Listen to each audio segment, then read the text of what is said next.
ऐसे तो मैंने आप लोगों के साथ इस चैनल पे बहुत सारी कहानियां शेयर की है, लेकिन आज मैं लेकर के आया हूं एक ऐसी कहानी जिसके माध्यम से आप लोग सीखेंगे कि एक अच्छी संगत का असर जिंदगी में इतना बड़ा होता है कि एक अच्छी संगत आप लोगों की जिंदगी को बना सकता है और एक बुरी संगत का असर एक जिंदगी में इतना होता है कि वो आप लोगों की जिंदगी को बर्बाद कर सकता है।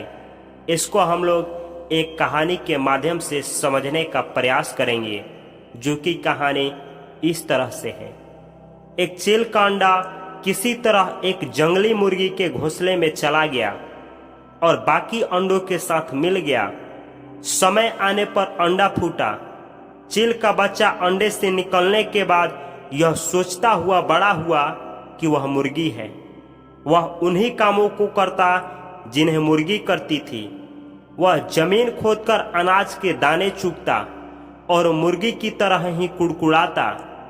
वह कुछ फीट से अधिक उड़ान नहीं भरता था, क्योंकि मुर्गी भी ऐसा ही करती थी। एक दिन उसने आकाश में एक चील को बड़ी शान से उड़ते हुए देखा।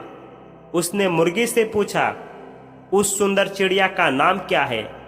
मुर्गी ने जवाब दिया, वह चील है।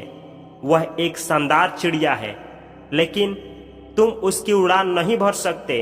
तुम उसके जैसा नहीं उड़ सकते, क्योंकि तुम तो मुर्गी हो।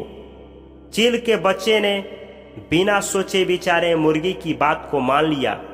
वह मुर्गी की जिंदगी जीता हुआ ही मर गया। सोचने की क्षमता न हो पाने के कारण वह अपनी विरासत को खो बैठा।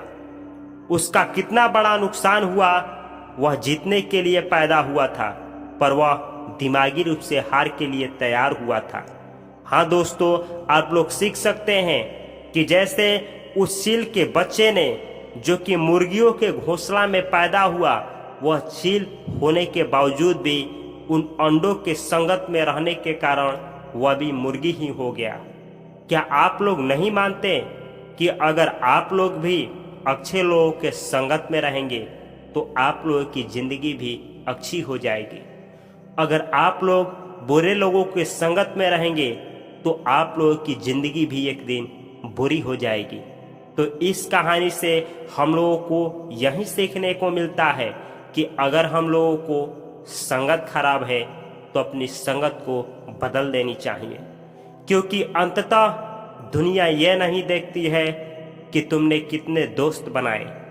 दुनिया यह नहीं देखती है कि कितने तुमने किसका साथ दिया, लेकिन दुनिया यह जरूर देखती है कि तुमने अपने जिंदगी में कितना तरक्की किया।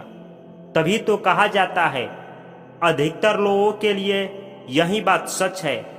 जैसे कि ओलिवर बेंडहॉल ने कहा है, हमारे जिंदगी का सबसे दुर्भाग्यपूर्ण पहलू यह है कि ज़्यादातर लोग मन में कुछ करने की इच्छा लिए ही कब्र में चले जाते हैं। हम अपनी ही दूरदर्शिता की कमी की वजह से बेहतरीन हासिल नहीं कर पाते।